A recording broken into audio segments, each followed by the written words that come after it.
Merci aux orateurs et aux modérateurs qui ont respecté le timing.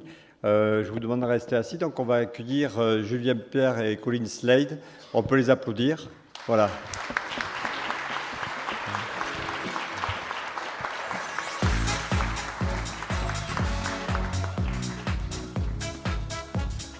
Voilà, donc en fait, Colin Slade, c'est notre deuxième néo-zélandais, avec Conrad Smith, qui est double champion du monde, 2011 et 2015. Conrad était là hier soir, mais il est retenu à Paris.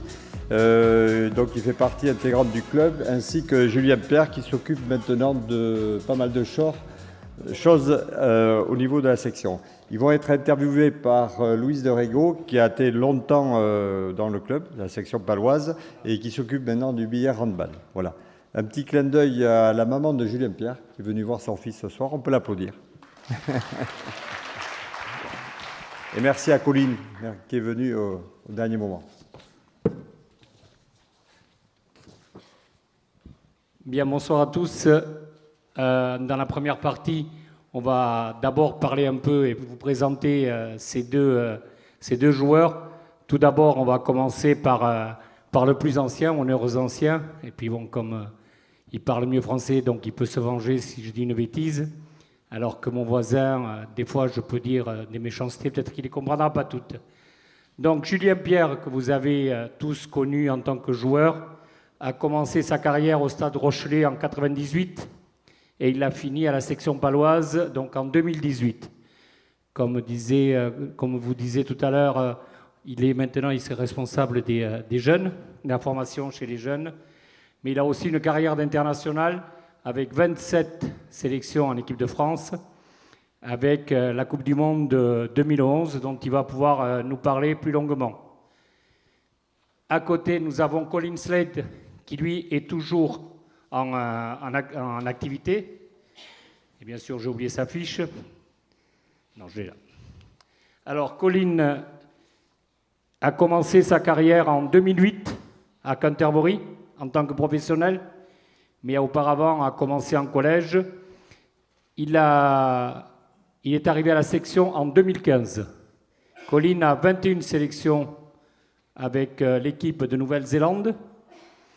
Il a disputé 2 Coupes du Monde, 2011, où il était avec Julien Pierre, et 2015, 2 fois champion du monde, lui.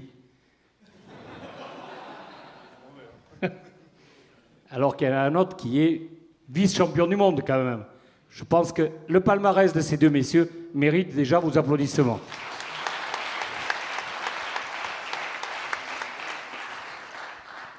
Alors, Colin, on va commencer par toi. On va prendre le micro.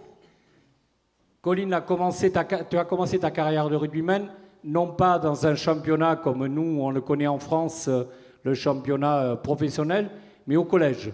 Le parcours, quel est le parcours du jeune rugbyman, du rugbyman de l'hémisphère sud, du rugbyman néo-zélandais? Est-ce que vous rentrez à l'école de rugby comme nous, ou est-ce que le parcours est différent? Bonsoir. Désolé pour mon français, c'est catastrophique, mais j'essaie. La différence pour moi, c'est juste quand on est en jeune, en Nouvelle-Zélande, rugby c'est la seule option. En Nouvelle-Zélande, c'est normal pour tous les enfants pour jouer rugby, 5 ans, 6 ans. Ça, c'est la seule option. Ça, c'est, pour moi, c'est... désolé pour dire ça, c'est plus naturel, juste pour jouer rugby. C'est pas une autre option. C'est pas foot. Foot, mais pour nous, c'est catastrophique. New Zealand, tu ne peux pas jouer foot très bien. C'est comme en français, pas bon. Pour moi, c'est ça. Après, c'est juste... c'est un peu différent. Le focus pour le joueur de Nouvelle-Zélande, ici, c'est bien le combat. Pour moi, les combats, mais c'est aussi la vitesse. Ça, c'est plus le focus. Après ça, c'est rugby. C'est pas grand-chose de différent. C'est juste jouer pour le plaisir. Et pour gagner quelque chose, l'état d'esprit, c'est la même. Mais quand vous commencez à l'école, au collège, c'est rugby intense ou c'est vraiment du sport scolaire comme on connaît nous, ou c'est intensément du rugby qui développe des qualités rugbystiques dès la petite enfance? Oui, oui, oui. En Nouvelle-Zélande, la compétition pour rugby à l'école, c'est dur. Ouais, c'est beaucoup de... ouais, comme je dis avant, tout le monde joue au rugby. C'est comment on te dit, la compétition, c'est fort pour l'école, mais comme je dis, c'est la seule option pour tout le monde, pour gagner, pas respect, mais pour tout le monde connaît le rugby maintenant en Nouvelle-Zélande, ça c'est l'objectif pour tout le monde. Ouais. Et la compétition, c'est la compétition chez les jeunes.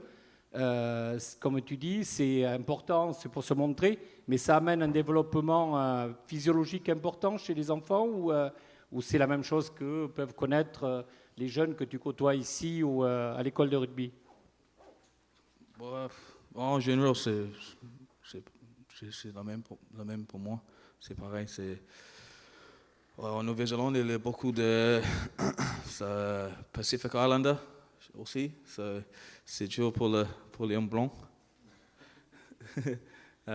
Juste pour essayer d'être comme les autres. Mais ouais, mais en général, c'est la même chose. Ouais.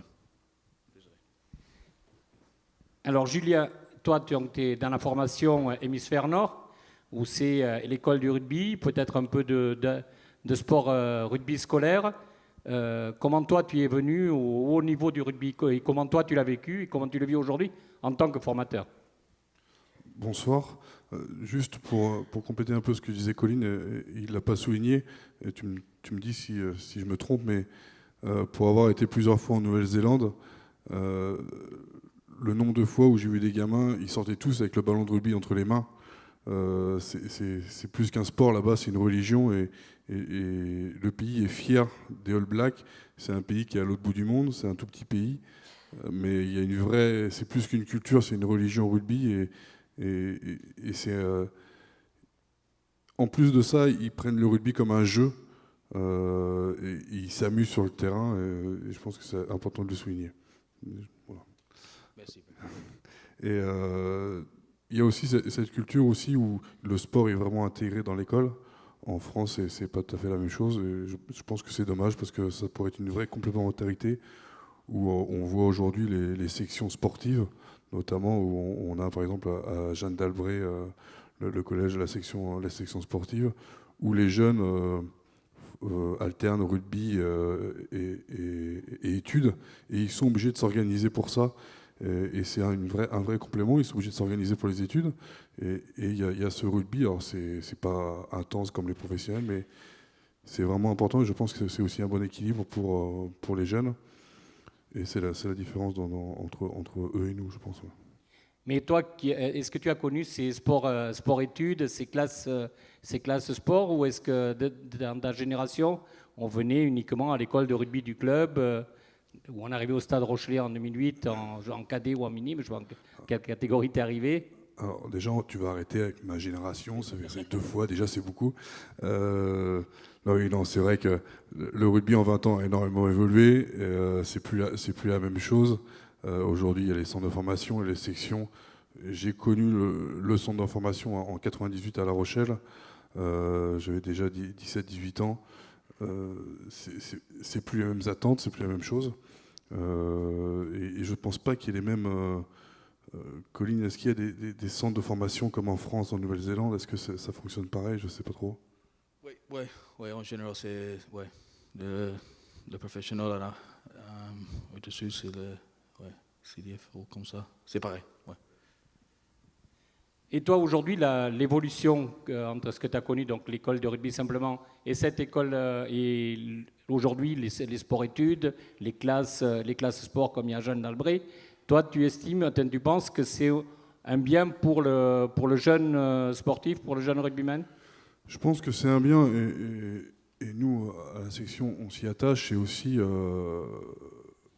faire le double projet entre le sport et les études, c'est vraiment important et on va s'y attacher de plus en plus dans les années à venir parce que les places sont chères et c'est aussi un équilibre pour le joueur de se former voilà, d'avoir ce double projet, c'est important pour un équilibre même pour plus tard s'il a la chance de réussir.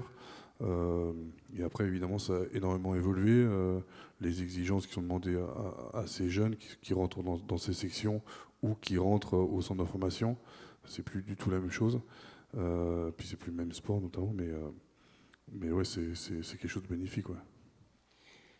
Et est-ce que physiologiquement aujourd'hui, ces jeunes qui vont rentrer en centre de formation, à qui on demande des efforts importants, un investissement physique important, est-ce que le fait qu'ils aient eu, allez, on va dire un parcours un peu plus proche de ce qu'a l'hémisphère sud, c'est un plus pour le jeune rugbyman? Est-ce que le fait qu'il ait pratiqué le rugby déjà un peu plus que uniquement le mercredi après-midi, est-ce que ça lui amène quelque chose pour la suite de sa carrière? Est-ce que physiquement ça l'aide? Physiquement, je sais pas, mais le fait de toujours avoir un ballon entre les mains, comme je disais, en Nouvelle-Zélande, tu vois tous les gamins sortir avec un ballon de l'école entre les mains. Dès que tu as le ballon entre les mains tout le temps, tu sais le manier. Donc forcément, plus tu vas travailler, plus tu vas être amené à travailler avec le ballon, plus tu vas être à l'aise après dans les situations de match, etc. Quoi. Colin, Julien disait qu'aujourd'hui, le fait qu'on mène en parallèle les études et le rugby dans l'hémisphère nord, en France, ça amène des jeunes qui arrivent au centre de formation, qui sont sensibilisés un peu plus au fait qu'il y a un après-rugby. Est-ce que dans l'hémisphère sud, c'est pareil? Dans les collèges, est-ce qu'on dit attention, il n'y a pas que des joueurs professionnels, il y a aussi un après-rugby qu'il faut préparer dès maintenant? Ou on pense uniquement rugby? Oui, bon, je ne sais pas pour ici, mais moi je pense que c'est quelque chose d'important.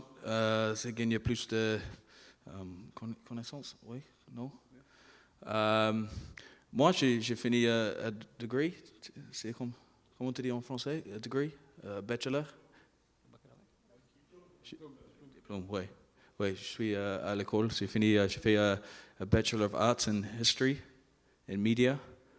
Mais non, moi je pense que c'est beaucoup de personnes prennent l'opportunité pendant le temps, fait le CDF, tu fais étudier aussi. Ouais, ça c'est, ouais, rien ne change pour moi, c'est toujours l'opportunité, c'est important pour après rugby. Bon, peut-être rugby ne marche pas pour tout le monde. C'est dur pour être professionnel, mais si ça ne marche pas, tu dois faire quelque chose d'autre. Mais c'est forcément, oui, voilà. Alors si on va parler maintenant, vous avez disputé tous les deux la Coupe du Monde de 2011. En 2015, tu n'as pas eu la chance d'y être, Julien, mais tu étais encore professionnel. Quelle différence faites-vous entre il y a 4 ans, il y a juste 4 ans entre ces deux Coupes du Monde? Est-ce que le rugby a changé? Est-ce que le rugby, comment il a évolué et comment vous, rugbymen de l'intérieur, vous avez vécu ça entre la Coupe du Monde 2011, que vous avez joué tous les deux, et la Coupe du Monde 2015, donc où tu étais là, tu étais toi professionnel, et Colin, tu disputais cette Coupe du Monde. Comment vous avez vécu la différence de rugby qu'il y a eu pendant ces 4 ans-là? Pour moi, tu prends ces exemples de 4 ans. Alors, le rugby a énormément évolué en 20 ans et j'ai eu la chance de connaître cette évolution complète avec tous ces outils qui sont arrivés, les GPS, les caméras, les cardio, les check-in, check-out quand on arrive et quand on repart de l'entraînement, enfin plein de gadgets extraordinaires qui nous aident à la performance.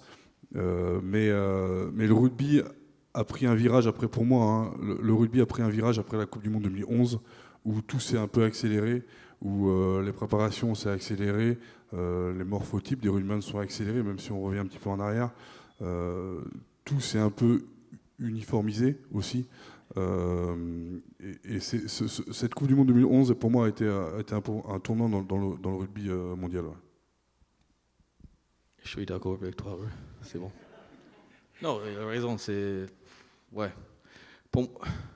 Franchement, Nouvelle-Zélande, le top, en 2011 et entre 2015 aussi, mais maintenant, c'est pas clair. Moi, je pense beaucoup des autres équipes montent beaucoup. Peut-être c'est ça, c'est le GPS, physiquement, c'est tout. C'est plus professionnel pour toute l'équipe, la préparation beaucoup mieux maintenant. Oui, voilà. Oui, mais la préparation, c'est une chose. Aujourd'hui, les GPS, les statistiques et tout ce qu'on veut, c'est les mêmes dans l'hémisphère sud et dans l'hémisphère nord. Ouais. Aujourd'hui, on voit encore les hommes à la fougère mettre 40, 50 points à certaines équipes de l'hémisphère nord que je n'aimerais pas. Ouais.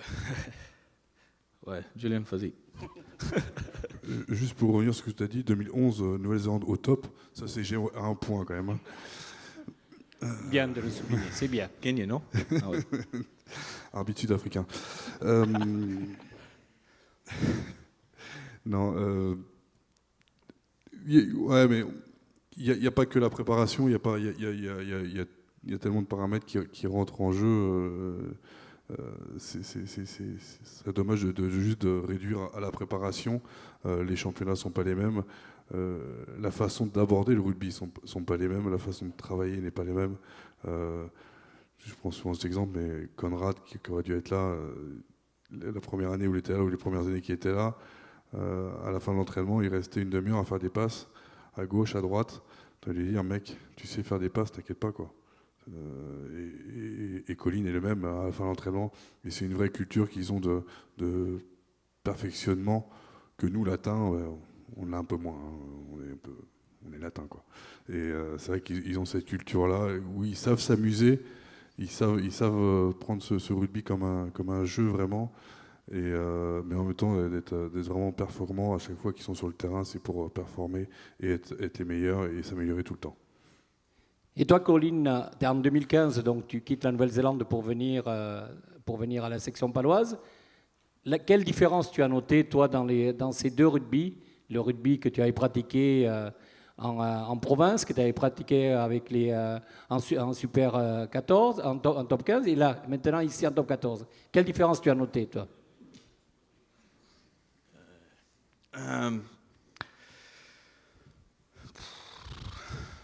Désolé, c'est dur de dire ça. Mais comme je dis avant, c'est juste, pour moi, c'est différente mentalité.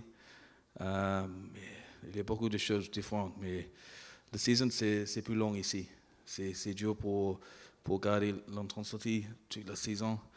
Mais aussi, c'est différent de Six Nations, Six Nations aussi. Pendant la saison, pendant le top 14, c'est pas comme ça. En Nouvelle-Zélande, c'est le Super Rugby, c'est le focus, c'est le sole focus. Et après, c'est l'international. Pour moi, c'est dur pour faire les deux, pas pour tout, mais pour le jeu, pour les joueurs qui jouent international, c'est différent pour les deux. Pour moi, ça c'est la chose plus dure. La saison est longue. Et pour garder l'intensité de qualité, c'est dur.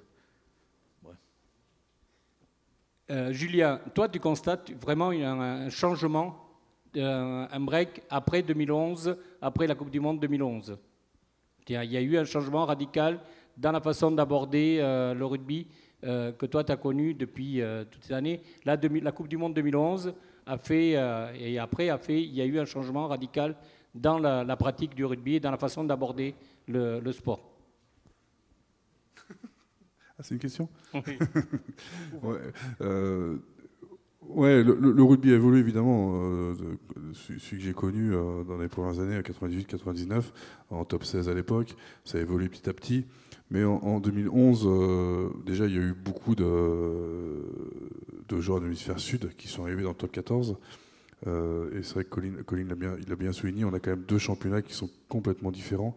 Et un championnat très long pour nous qui est ciselé avec la Coupe d'Europe, le tour destination, les tournées et compagnie. Et pour avoir été sélectionné, c'est très compliqué de changer de compétition sans arrêt, de changer d'objectif.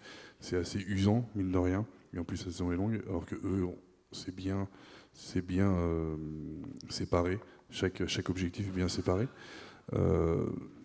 Mais ouais, à partir de 2011, tout s'est un peu accéléré dans la préparation physique. À l'époque, j'étais à Clermont. Physiquement, on était l'équipe qui travaillait le plus. Je pense que c'est toujours l'équipe qui travaille le plus aujourd'hui physiquement à Clermont. Et on battait les autres équipes parce que justement physiquement on était au-dessus. Parce que on travaillait tellement dur à l'entraînement pendant les matchs, bah, c'était presque facile. À partir de la 50-60e minute, on prenait le dessus. À partir de 2011, on s'est rendu compte que toutes les équipes commençaient à travailler pareil que nous et que physiquement ça suffisait plus. Des techniciens aussi de l'hémisphère sud sont arrivés, ont amené des systèmes de jeu qu'on peut voir, comme ici Simon a apporté à la section, des systèmes de jeu qui sont pas standardisés, mais ouais, qui se ressemblent un petit peu. Et voilà, aujourd'hui, voilà, il y a la vidéo qui est là, il y a beaucoup de choses qui sont là, il y a beaucoup d'outils qui sont là. Du coup, forcément, ça limite un peu ça uniforme tout ça. Donc on voit que la préparation a beaucoup changé, mais nous, spectateurs, nous qui sommes dans le banc, on voit qu'il y a quelque chose aussi qui a beaucoup changé, c'est les traumatismes. On voit aujourd'hui des joueurs, les kinés, etc., rentrer de plus en plus sur les terrains. Est-ce que toi, tu as constaté là aussi, après cette période-là de 2011, un changement dans les coups n'étaient plus les mêmes, on n'avait plus. Est-ce qu'il y en avait moins, est-ce qu'il y en a plus, est-ce que ça a changé là aussi? Est-ce qu'il y a eu un changement par rapport à ça dans la récupération, dans toutes ces parties-là? Est-ce qu'il y a eu un changement? Oui, mais on est mieux préparé. Oui, ça a changé. Il y a certainement plus de traumatismes, mais encore, j'ai pas les chiffres. Il faudrait avoir des chiffres vraiment et des données précises. Moi, personnellement, je les ai pas. Il y a certainement beaucoup de commotions. On parle de beaucoup de commotions aujourd'hui, hein, c'est le mal. Mais il y en avait certainement avant. On mettait un coup d'éponge et ça allait mieux. C'était pas mieux, hein, je dis pas ça, hein, au contraire. On est mieux préparé. Les règles ont évolué. On en parlait l'autre soir. Les règles ont évolué. Le rugby est un sport de combat. C'est un sport de combat où toutes les catégories boxent ensemble. C'est un sport de combat où toutes les semaines, on boxe. Il y a peu de sports de combat comme ça. Hein. C'est certainement le seul. Et voilà, il y a des traumatismes. Il faut faire attention à tout ça. Pour moi, on a aseptisé le rugby où avant, on s'accrochait, et j'ai connu cette période, on s'accrochait, on se mettait de marron, ça faisait pas de mal à personne, mais du coup, pendant que ces deux mecs-là, ils s'accrochaient, ils se mettaient de marron, ils n'étaient pas sur une ligne de défense, ça créait un peu plus de désordre, forcément. Aujourd'hui, on n'a plus le droit de faire ça, c'est peut-être pour ça que j'ai arrêté d'ailleurs. On a le droit de faire ça, mais du coup, on est 15 contre 15 sur une ligne à défendre. On a pris du poids, on va plus vite, on court plus longtemps. Forcément, le terrain n'est pas plus large et pas plus grand. Forcément, à mon avis, il y a des impacts, quoi. Donc, est-ce qu'il y a plus de pets? Je ne sais pas. Plus déclarés, c'est sûr. Je ne sais pas les chiffres, je ne sais pas. Toi, Colin, est-ce que tu as vu une différence en 2015, après 2015, quand tu es arrivé ici à la section, par rapport à ça, par rapport à l'intensité, au coups, etc., au traumatisme qu'il y avait pendant les matchs, par rapport à ce que tu as connu en Nouvelle-Zélande? Est-ce qu'il y a une grosse différence ou c'est pareil en Nouvelle-Zélande? Il y a aussi, c'est intense, il y a des traumatismes, il y a des chaos, il y a la même chose ou moins? Je sais pas. Oui, en certaines choses, et non en certaines choses aussi. En gros, c'est rugby. C'est beaucoup de mêmes choses. sais pas, ici en Nouvelle-Zélande aussi, c'est comme Julien a dit, c'est un sport combat. Donc il y a beaucoup de mêmes choses. Pour moi, il y a plus d'informations maintenant. Et le régulier change un peu, le règle, plus d'intention pour la tête, par exemple, pour la technique, plaquage. C'est mieux ici, ou maintenant, pardon, quand je suis arrivé, mais ça c'est de seule chose, moi je pense qu'on peut faire. Oui, on est mieux préparé maintenant, oui. Mais c'est la safety, c'est la chose importante. Oui, on progresse bien. Je pense dans le top 14 dernier, depuis les dernières 3 saisons. 4 saisons. Et tu trouves que les nouvelles règles dans le rugby amènent un plus dans la protection physique et dans la protection du joueur? Ouais. Ouais. Ouais. Ouais. C'est. Wow. On progresse, oui. On peut faire mieux, oui. C'est. Tout le monde connaît maintenant, si tu touches la tête, c'est carton jaune ou rouge. Donc, ça, c'est pas bon. Ouais. On peut jamais faire ça. Et dans l'hémisphère sud aussi, la règle du plaquage haut, enfin plaquage dès qu'on touche la tête, c'est carton jaune, voire rouge. Oui, en général, oui. Ouais. Ici, c'est. Pour moi, si tu touches la tête, c'est automatique. Souvent, c'est un accident. Pour moi, c'est un peu différent, mais c'est le. Donc, ouais. Désolé, c'est dur à expliquer. Je pense que tout le monde connaît les dire. Ouais.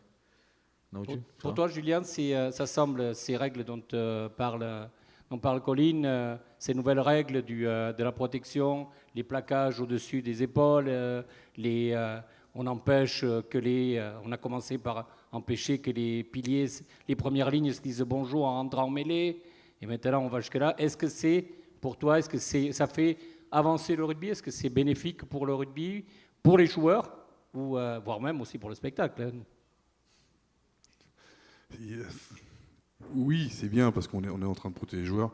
Tout ce qui est KO, vite sortir les joueurs, les protections qu'il y a autour des matchs. Il y a beaucoup de systèmes vidéo aussi qui sont mis en place où c'est vraiment des médecins indépendants qui regardent si jamais il y a une commotion qui est détectée pendant un match. Ça, c'est évidemment primordial et c'est la santé des joueurs qui est le plus important. Maintenant, les règles, malheureusement ou heureusement, et il y a un joueur All Black qui était doué pour ça. Les règles dans le rugby, elles sont faites pour être contournées et pour être adaptées. Donc cet exemple de plaquage haut, c'est peut-être différent, mais on saura toujours les contourner, on saura toujours faire autre chose. Et est-ce que ça va pas amener d'autres problèmes? Je sais pas, j'en ai aucune idée.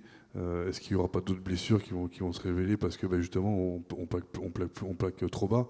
Si on plaque trop bas et que en plaquant on prend un coup de genou dans la tempe, on va dire non, on n'a plus le droit de plaquer trop bas, mais on n'a plus le droit de plaquer trop haut, on va faire quoi? Toucher. Ça va plus trop plaire aux spectateurs malheureusement. Je suis désolé, mais c'est la vérité. Et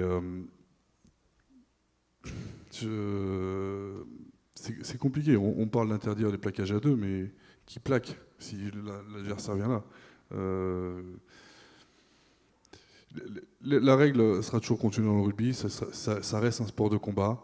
Il faut protéger les joueurs. Le juste milieu va être très dur à trouver. On voit qu'aujourd'hui dans l'hémisphère sud, ils ont accès à un rugby sur beaucoup plus de vitesse que de combat. Mais la vitesse ne va pas apporter moins de traumatisme. Des joueurs qui vont aller plus vite, qui vont se rentrer dedans, à un moment donné, ça va poser problème aussi, quoi. Mais on parle du rugby aujourd'hui, mais il y a d'autres sports qui sont touchés forcément. Mais voilà.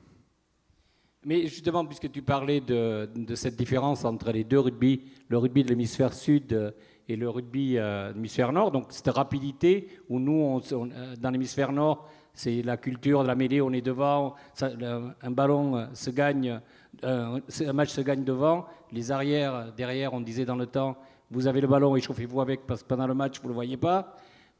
Dans le sud, c'est le ballon vol. Est-ce que cette différence vient aussi peut-être de la formation initiale dont on parlait au départ, entre où les gamins jouent au ballon, se passent le ballon, ou ce qu'il disait tout à l'heure de Conrad, qui à la fin de chaque entraînement passait 15 minutes à se faire des passes à droite à gauche. Est-ce que ça vient aussi de cette formation initiale?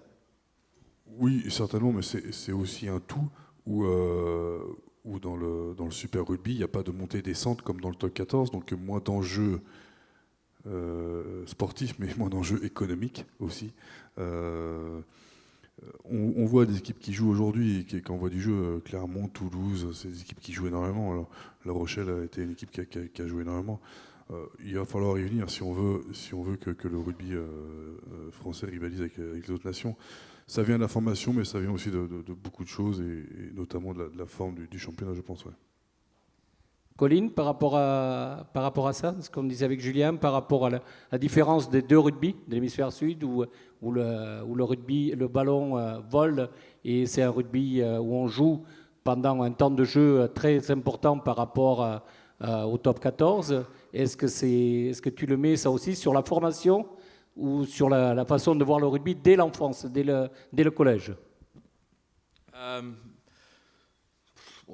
Je suis d'accord avec Jules, mais pour moi, c'est le skill un peu, mais c'est la mentalité aussi. Juste pour jouer au rugby,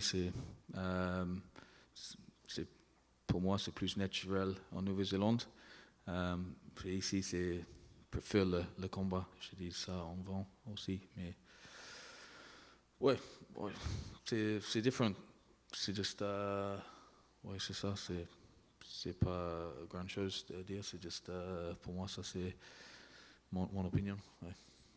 Juste pour la différence, en Nouvelle-Zélande en 2011, après un entraînement, il y a des collèges, des enfants qui viennent après entraînement sur le terrain, et donc on les entraîne. Et j'étais avec Titi du Sautoir, et les gamins font un petit match, et à un moment donné, on s'est arrêtés tous les deux, on s'est regardés. Alors, je sais pas quel âge ils avaient, je suis pas très bon en âge d'enfant, en taille. On s'est regardés, on s'est dit waouh.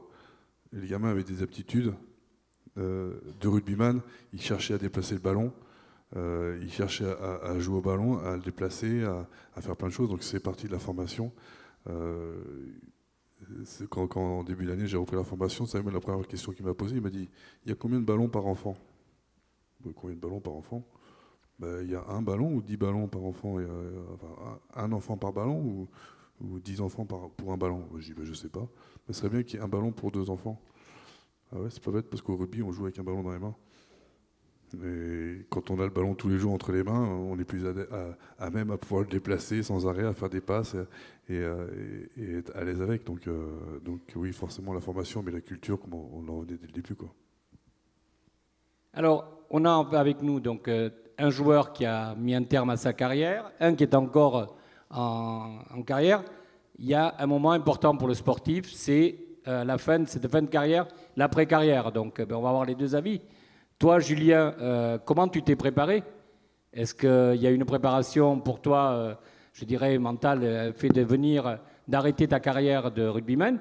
Comment tu l'as vécu? Et physiquement, est-ce que c'était la même chose? Est-ce que ça a été difficile? Est-ce que tu as eu l'après-rugby, je veux dire la fin des séances d'entraînement tous les matins? Est-ce que ça a été quelque chose de difficile ou de différent? Non, déjà parce que je pense que je suis un chanceux. J'ai eu la chance de choisir la fin. J'ai eu la chance de ne pas être blessé. J'ai eu la chance de faire une saison où j'ai pu jouer pratiquement toute l'année, même si je jouais beaucoup moins longtemps. On a eu la chance de faire une belle fin de saison, une belle saison ensemble l'année dernière. Mais cette décision est difficile à prendre. Moi, l'année dernière, ça fait un an tout pile que j'ai arrêté, que j'ai joué mon dernier match. J'ai très peu retouché des ballons de rugby depuis un an. Je ne suis pas du tout retourné même sur un terrain pour rejouer. Euh, c'est une décision difficile. Je m'étais préparé tout le long de ma carrière. J'ai lancé pas mal de projets. J'ai la chance de rester au club, donc de rester dans cet univers-là, dans le monde que je connais le mieux. Mais juste insister un peu sur la décision, en fait. Je savais que la saison 2017-2018 serait ma dernière saison, quand je l'ai commencé au mois de juillet. Je le savais au fond de moi, mais je le disais à personne. Et le jour où je l'ai annoncé, à la première personne, c'est comme si un poids se libérait, comme si, ah ça y est, c'est officiel, t'es libéré de ça, tu sais que voilà, maintenant c'était au mois d'octobre, novembre. Et après, tous les derniers mois qui sont restés, je me dis, putain, quand tu vas à l'entraînement, vas-y avec la banane, quoi. Profite à bloc. Et mais c'est un changement, et aujourd'hui ça me manque pas. On sait que ça s'arrête, de toute façon tout s'arrête, hein, mais on sait que ça s'arrête un jour. J'en ai profité un maximum, mais de choisir cette fin, de ne pas avoir été blessé, de ne pas avoir été en fin de contrat sans renouveler, plein de choses qui peuvent arriver dans une carrière de sportif de haut niveau. C'est une vraie chance, et je l'ai pris comme ça. Voilà. Mais est-ce que aussi le fait que tu sois resté, tu aies continué dans le club où tu as fini ta carrière de joueur, donc à la section, que tu continues à t'occuper des choses que tu faisais déjà avant, parce que je sais que tu allais déjà avant au centre de formation, l'école de rugby, on t'y voyait passer souvent chez les jeunes. Est-ce que ça a été aussi positif? C'est-à-dire ne pas couper à 300% avec le milieu où tu as vécu toutes ces années? Ouais, peut-être. Je pense qu'un jour je couperai avec le rugby.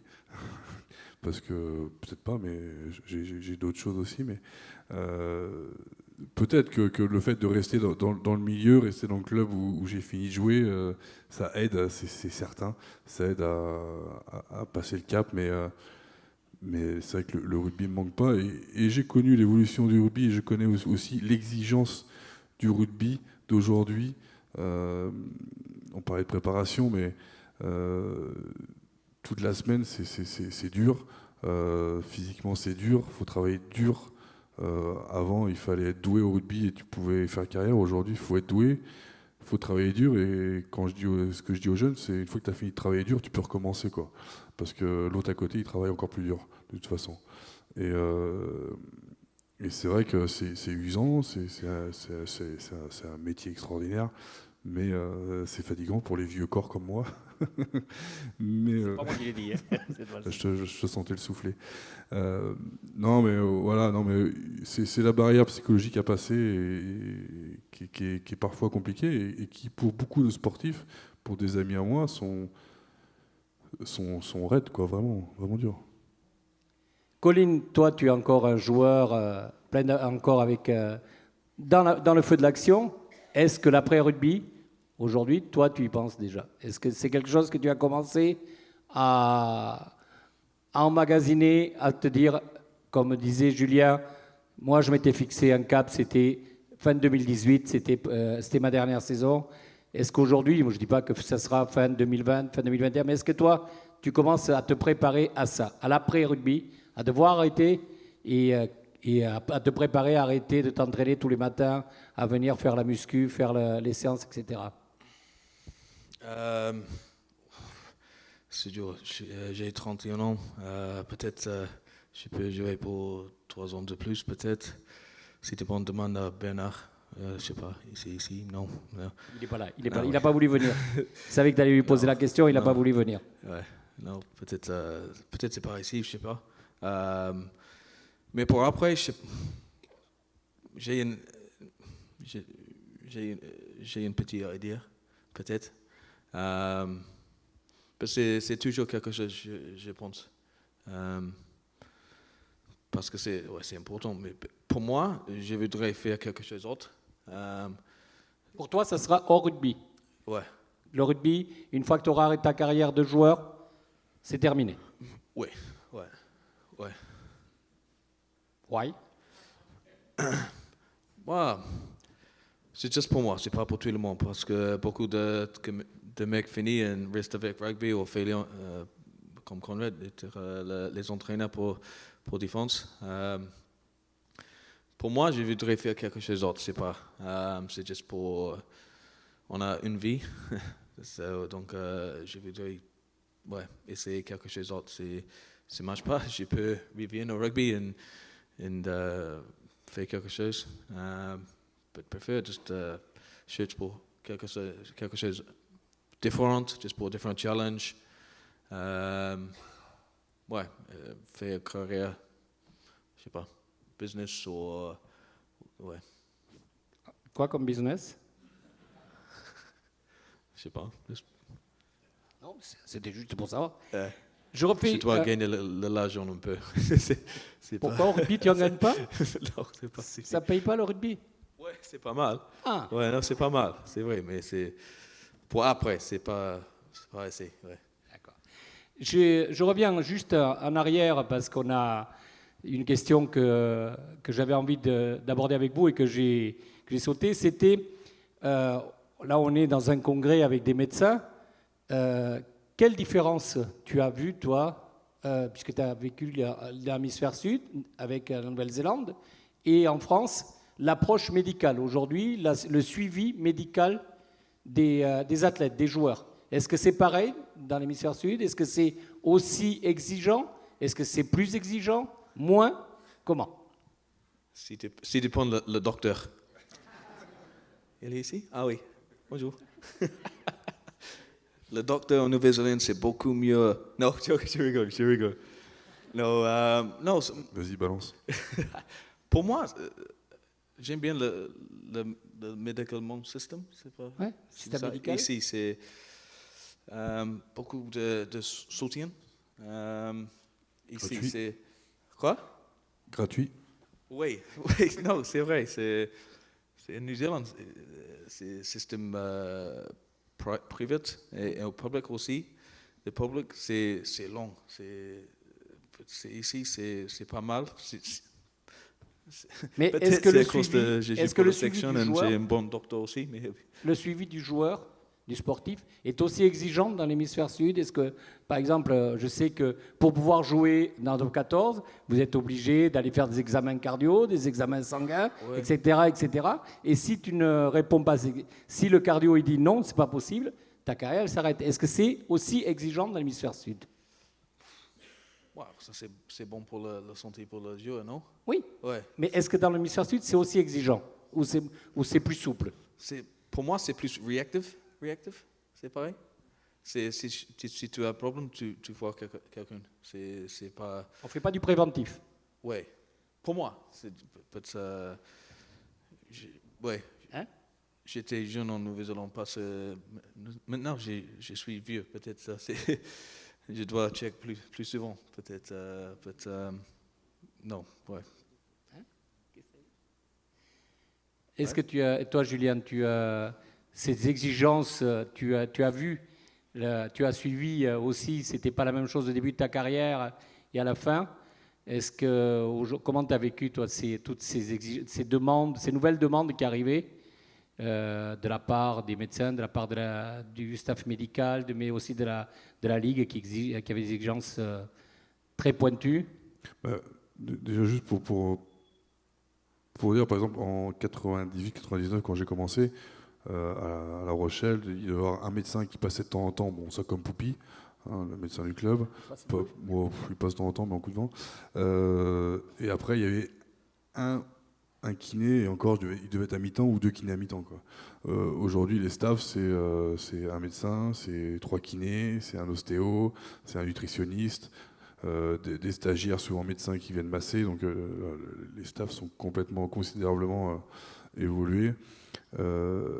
Et après, en termes de prévention, on a évidemment tout ce qui est cardio, je crois que c'est une fois tous les 2 ans. Tout ce qui est rachis, c'est tous les 2 ans, à part pour les premières ligues, c'est tous les ans. Comment? 5 ans? Ouais. Pourquoi tu me fais passer tous les ans, moi? Ouais, c'est ça. Je voulais te débarrasser de moi. Mais bon, tous les 5 ans, apparemment. Après, on a des prises de sang réguliers. On a 3 prises de sang par an, un suivi longitudinal avec la Ligue nationale de rugby. Voilà, on est quand même suivi et c'est important pour la santé des joueurs, bien sûr. Et tout ça est arrivé petit à petit dans le rugby, heureusement. Je peux témoigner que ce n'est pas que dans le rugby où ces choses-là sont obligatoires, puisque moi je m'occupe du handball. Et les exigences médicales par la Ligue de hand pour la première et deuxième division sont très pointues aussi, et on les a vécues. Alors on ne les vit pas du tout comme des exigences, mais c'est surtout pour la protection des joueurs et pour le suivi pour qu'ils continuent à faire une belle carrière. Je vois que Jean-Yves vient nous rejoindre. Non, je dis bravo aux 2 joueurs, hein, parce qu'ils sont venus, et surtout Colline au dernier moment. Bravo aussi aux spectateurs, aux conférenciers et aux congressistes, parce qu'on a une journée très chargée. On va faire peut-être 2-3 questions, et après on va remettre, chaque année, c'est la tradition du club, un trophée, un diplôme aux 2 joueurs. D'accord ? Il y a 2 ou 3 questions ? Juste avant qu'il y ait des questions, on a parlé tout à l'heure des commotions. Il y a aussi depuis 2 ans, 3 ans, Poupy, tout ce qui est mis en place pour des examens de commotion en début d'année, des tests. Vous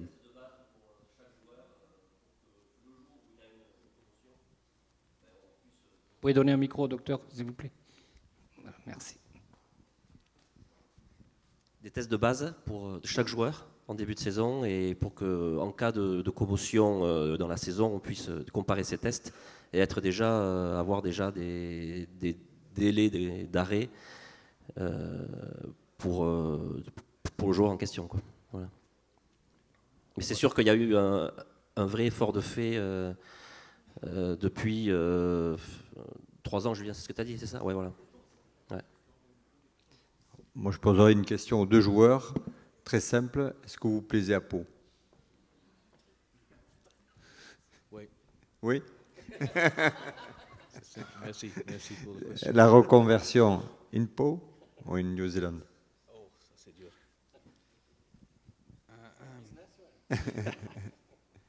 Non, en Nouvelle-Zélande, la famille aussi, c'est différent, mais j'aime bien ici. C'est top. Ouais. Julien ? Je suis resté, donc je dois aimer un petit peu quand même. Bon, merci, on peut les applaudir.